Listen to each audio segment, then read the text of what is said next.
இது news first prime time sunrise. வணக்கம். நீங்கள் இணைந்து கொள்வது நியூஸ் ஃபர்ஸ்டின் காலை நேர பிரதான செய்தியுடன். இன்றைய விரிவான செய்திகளுக்கு செல்லும் முன்னர் முதலில் தலைப்புச் செய்திகள்.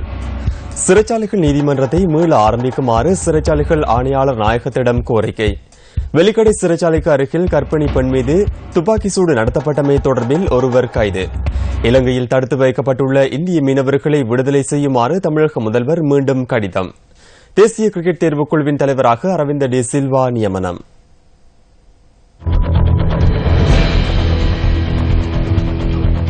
சர்வதேச மகளிர் தினம் இன்றாகும்.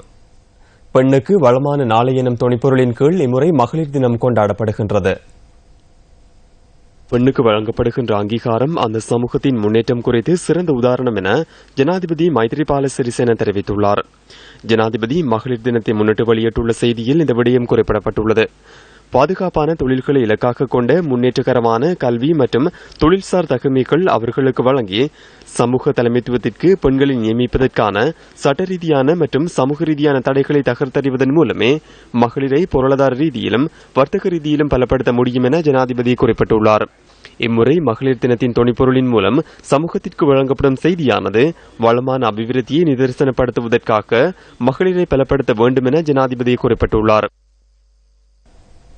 சிவராத்திரி விரதத்தை முன்னிட்டு நாட்டில் உள்ள சிவாலயங்களில் 4 யாம பூஜைகளும் விசேட வழிபாடுகளும் இடம்பெற்றன.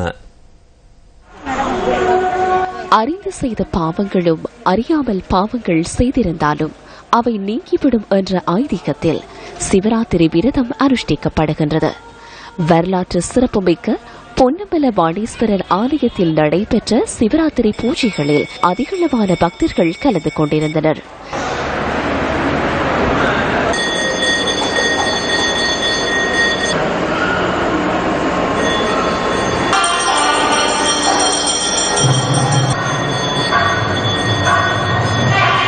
சிலாபம் ஸ்ரீ முன்னீஸ்வரம் ஸ்ரீ வடிவாம்பிகா சமேத ஸ்ரீ முன்னிநாத சுவாமி ஆலயத்தில் மகா சிவராத்திரி விரத பூஜைகள் சிறப்பாக நடைபெற்றன.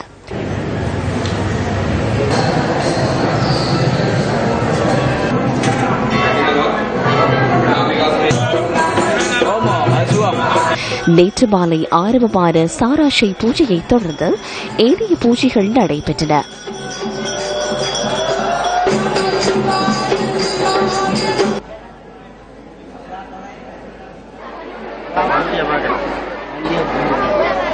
பாடல் பெற்ற சிவாலயங்களுள் ஒன்றான மன்னார் திருக்கேதீஸ்வரத்தில் நேற்று நடைபெற்ற சிவராத்திரி பூஜைகளில் அதிகளவான பக்தர்கள் கலந்து கொண்டிருந்தனர்.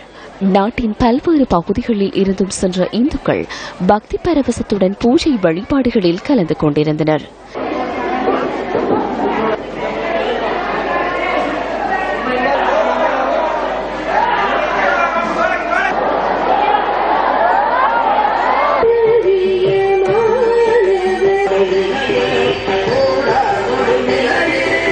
ஈழத் திருநாட்டின் வளமான வன்னி பெருநிலப்பரப்பில் முல்லைத்தீவு மாவட்டத்தில் உள்ள ஒட்டிச்சுட்டான் ஆலயத்தில் சிவராத்திரி பூஜைகள் நடைபெற்றன.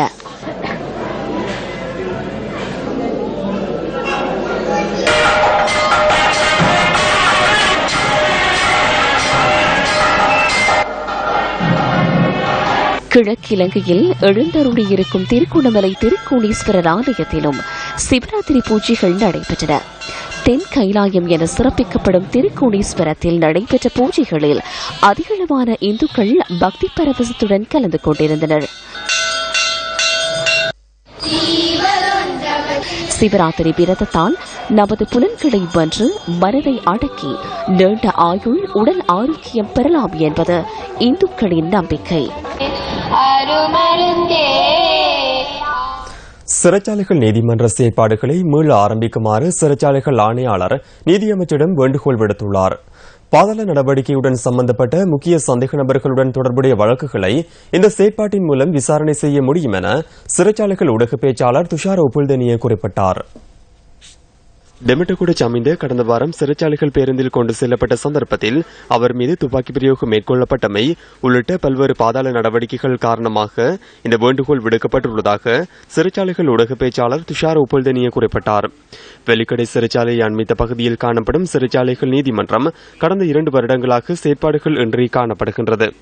இதேவேளை கடந்த காலங்களில் இடம்பெற்ற சம்பவங்களின் அடிப்படையில் கைதிகளை நீதிமன்றத்திற்கு கொண்டு செல்லும் போது போலீசாரின் உதவியுடன் பாதுகாப்பினை பலப்படுத்த நடவடிக்கை எடுக்கப்பட்டுள்ளதாக சிறைச்சாலைகள் ஊடக பேச்சாளர் மேலும் குறிப்பிட்டார்.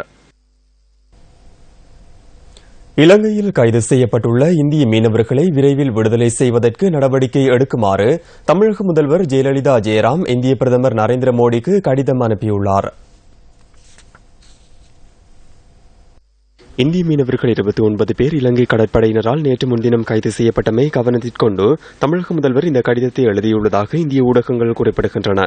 தற்போது இலங்கையில் 64 இந்திய மீனவர்கள் தடுத்து வைக்கப்பட்டுள்ளதுடன் அவர்களின் 77 படகுகளும் கைப்பற்றப்பட்டுள்ளன. குறித்த மீனவர்களை விடுதலை செய்வதற்கு முக்கிய கவனம் செலுத்த வேண்டும் என ஜெயலலிதா ஜெயராம் இந்திய பிரதமருக்கு எழுதியுள்ள கடிதத்தில் குறிப்பிடப்பட்டுள்ளது.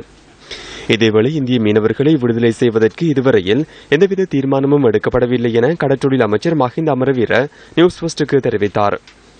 இலங்கை கடல் எல்லையில் அத்துமீறி மீன்பிடியில் ஈடுபடும் இந்திய மீனவர்களை கைது செய்யும் நடவடிக்கைகளை தொடர்ந்தும் விரிவுபடுத்துமாறு கடற்படைக்கு அறிவுறுத்தல் விடுத்துள்ளதாகவும் அமைச்சர் குறிப்பிட்டார்.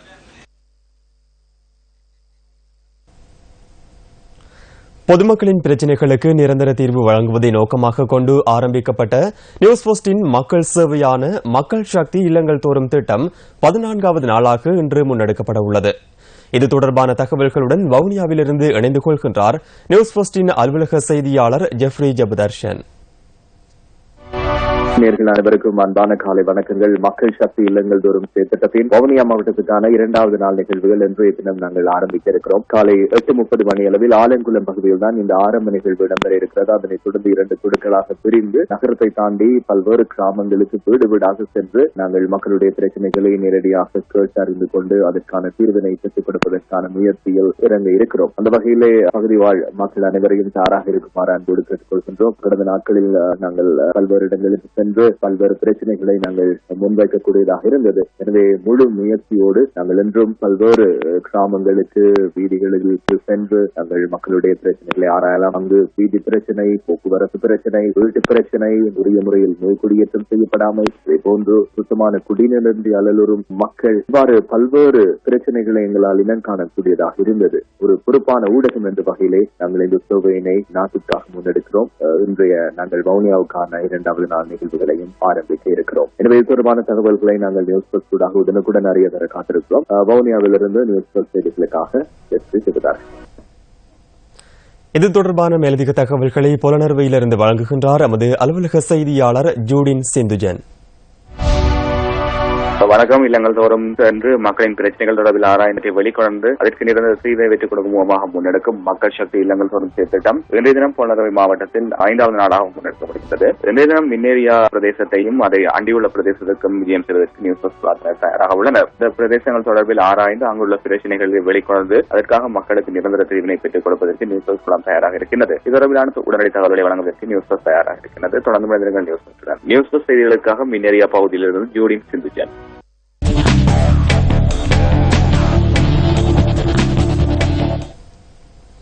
விளையாட்டுத்துறை அமைச்சர் தயாசிறி ஜெயசேகரவினால் உடன் அமலுக்கு வரும் வகையில் புதிய தேசிய கிரிக்கெட் தேர்வாளர் குழு நியமிக்கப்பட்டுள்ளது. இலங்கை கிரிக்கெட் நிறுவனம் வெளியிட்டுள்ள ஊடக அறிக்கையில் இந்த விடயம் குறிப்பிடப்பட்டுள்ளது. அண்மைய நியூசிலாந்து, இந்தியா சுற்றுப்பயணங்களிலும் ஆசிய கிண்ண போட்டிகளிலும் தேசிய அணி சோபிக்க தவறியதை அடுத்து இந்த புதிய தேர்வாளர் குழு நியமிக்கப்பட்டுள்ளது. இதற்கெனங்க தேர்வாளர் குழுவின் தலைவராக அரவிந்த டி சில்வா நியமிக்கப்பட்டுள்ளதுடன் குமார் சங்கக்கார, ரோமேஷ் கல்விதாரண, லலித் கல்பெரும, ரஞ்சித் மதுரசிங்க ஆகியோர் அங்கத்தவர்களாக நியமிக்கப்பட்டுள்ளனர். கபில விஜயகுணவர்தன தலைமையில் முன்னைய கிரிக்கெட் தேர்வாளர் குழு இயங்கியமை குறிப்பிடத்தக்கது. இத்துடன் நியூஸ் ஃபர்ஸ்டின் காலை நேர பிரதான செய்தி நிறைவு பெறுகின்றது. மீண்டும் சந்திக்கலாம் நியூஸ் ஃபர்ஸ்டின் 10:25 மணித்தியால செய்தியில். வணக்கம். www.newsfirst.lk. Feedback at newsfirst.lk.